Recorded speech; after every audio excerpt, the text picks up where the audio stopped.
Your Excellency, in these days the United Nations will be probably vote on the request from the Palestinian authorities to proclaim the independent Palestinian state. Why now? Why you ask that now? And what do you expect from the international community? Why now? This is a very important question. Because since the beginning of the Palestinian-Israeli conflict in 1947, with the agreement on partitioning of Palestine for two states, resolution number 181 decided that Palestine should be divided into two states to establish Israel and Palestine. And since then they have implemented only one part of this resolution, which by establishing Israel, even with more territories than that territories allocated for the state of Israel. Since then we were seeking implementation of the other part, but instead of that, Israel has occupied all Palestine in 1967. And the Palestinian Revolution was started in 1965 in order to get again the rights of the Palestinian people. There are a lot of movements and developments happened until we reach Oslo Agreement in 1993. And the starting implementation of this agreement in '94, and continuing our negotiation, direct negotiation, mutual negotiation with Israel, with support from America and European countries, with no results for more than 18 years. It was agreed in Oslo Agreement that to reach a final solution for the conflict should take not more than 5 years. But we now, on the 18th year, 18 years without any results, due to the Israeli insistment or Israeli policy that they want to create more and build more facts on the ground, that makes the solution or the establishment of the Palestinian state impossible. By increasing settlements, occupying land, doing all the activities of the occupation power. Now we find ourselves in a blocked road. We decided to come back to the international community to ask them for the implementation of the second part of Resolution 181, even with less land than what has been allocated for us in 1947. That's why. What do you expect as a result? Of course, what we expect from the international community is to play its important role in convincing Israel to deal with the international legitimacy, to implement the international legitimacy, to abide itself to the international law, and to behave like a normal state committed to respect the international law and the agreement signed with the Palestinian, with PLO. And what concrete changes will it bring on the ground in Palestine? Yeah, the concrete change is that we will be recognized as a full member of the United Nations. Borders of our state will be declared, 1967 borders. So when we sit to negotiate, because at the end we need to continue negotiation. We are not going there to close the doors and windows. We are going there just to reach a clear terms of reference for the negotiation, which Israel always tried to avoid. This is the only change will happen, that we are negotiating as a full member state of the United Nations. We have our right to our land, which is even less than 20% of the whole historic land of Palestine, and then we negotiate state to state. State to state. We don't negotiate as occupied people forced by occupying power to dedicate what they want on us. What about the question of Jerusalem? You know, initially, Jerusalem in the resolution I mentioned, 181, Jerusalem and its area, including Bethlehem, was put under international supervision. It was not even part of Palestinian state or Israeli state. And the legal statute of Jerusalem is this until now, legally, in accordance with the international judge. But of course, Israel declared Jerusalem as it is capital or eternal capital or whatever. No solution can be reached without having East Jerusalem as a capital of the Palestinian state, or having Jerusalem as capital of two states, Israel and Palestine, or Palestine and Israel. No way, because you know that what it means, Jerusalem, for the Christian, for Muslims, and for Jewish people.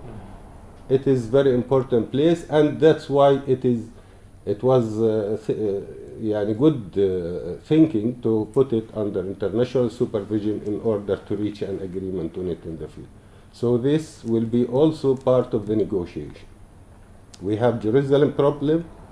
We have the problem of the Palestinian refugees who expelled out from their country in 1947 or 48. We need to reach an agreement on the refugees in accordance with the resolution number 194, which allows the Palestinian people to return to their homes.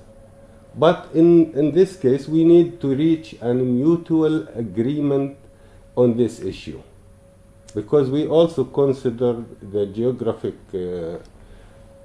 situation and the other. There is also the question of the Israeli colonies, and now it's almost 500,000 of people living there. What do you say, Palestinian territories? You know, yes, Israeli settlements, you meant, colonies. It is 500,000, but if there is a will, a political will, and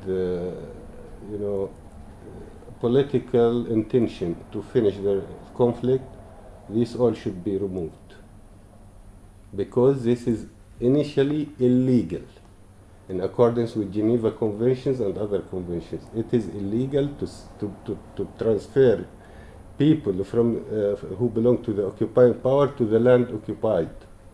So it is all illegal and should be removed. Also, the wall built around should be also removed. So we need to reach an agreement, peaceful agreement, that allow both states to live in peace and dignity and cooperation and tolerance, not to build walls, because walls never can bring peace, and war cannot bring peace. Peace can come through dialogue, through full understanding between people, through mutual compromises from both sides. Although I want to repeat again that we are seeking only 22% of our original right in order to help the whole world find a solution for the Jewish issue or the Jewish problem, but not to solve the Jewish problem by creating a problem for Palestinian people, or to solve this problem on the account of the Palestinian people alone. So the whole world should participate in finding a solution for this conflict in order to release, these difficulties the whole world are facing. What your demand could be stopped by one veto of a permanent member of the Security Council. What will happen then if most of the countries would agree, but one or two members, permanent members, would say no to your initiative? This is also another phase, because we are by getting this full membership in the UN is not the end of the story. It is a new start. A new start with the facts that I have mentioned in answering the other question. Veto will make nothing, but will make things more difficult for everybody. For America itself, if they took a veto, that they will start facing very difficult situation, and not only in the Arab world and Islamic world or whatever, but in the whole world. Because we are there in the United Nations holding the promise of Mr. Obama that in this year, in September, the Palestinian state will be there, and holding in the other hand the position of the EU, which has been declared from many declarations that the Palestinians have the right to statehood, to establish and the recognition of 1967 borders, and finding a solution, for mutual solution for the Palestinian refugee problem. So Europe and America should face the reality in this moment. And they should say whether they are with their values and principles or they are against their values and principles. They always say seek democracy. And they should ask Israel, how can democracy be real democracy while you are occupying other people? What do you expect from Slovakia and from Slovak diplomacy? We expect, we are, in Slovakia we are recognized as full state. And I'm here as ambassador of the state of Palestine with all, with all rights and. But Slovakia always, try to help finding a solution through direct negotiation. And I believe that they should be convinced, and they are now convinced, as whole world convinced, that Israel is the only obstacle to reach this mutual solution through the direct negotiation or indirect or whatever. So I believe that Slovakia should listen to the Slovakian people, at least, who recognized Palestine in 1988. And we expect from them full support on this matter, despite the fact they are trying to reach consensus or full agreement between the EU members. And maybe the last question, you are conducting negotiations with different countries, so how do you now see your chances that you will succeed in becoming a full member of the United Nations? We believe that we have the 9 votes in the Security Council, but at the same time we are allowing time for the Security Council to study our application. Because we don't want to go in confrontation with anyone, even with the United States. We are seeking our rights. We don't seek any confrontation or troubles. So we will allow them time. But we have this, and we hope that America will decide at the last moment not to use the veto. Even if we think clearly and we objectively and in accordance with the international, I believe that Israel should go and submit the application to establish Palestinian state, not us. And they should be the first one to raise their hand to say, yes, we recognize Palestine, because this is not only for the right of the Palestinian people or the benefit of the Palestinians. It is also the benefit of Israel and its people. And I would like to mention here, this is the last 2 days, Barry's Institute for Peace has declared 50 reasons for Israel. Why should Israel support this resolution? 50. And I believe if our people read these 50 reasons, they will feel, that's the most benefit for this is for Israel, not for us. Even we are seeking, because we are seeking very little, just to live in dignity and peace in our land, in cooperation with the whole world, and to solve the problem, because we want to build better future for our children. Maybe one small question, because we've been talking about the official position of Israel, but how do you perceive the public opinion in Israel about this issue? 70% of the Israeli people, they support the establishment of 2 states, or they support the 2 states. 70%. And there are, a few days ago, 500 Israeli intellectual people, writers, journalists, artists, they have signed a petition or a statement supporting the establishment or supporting the two-state solution.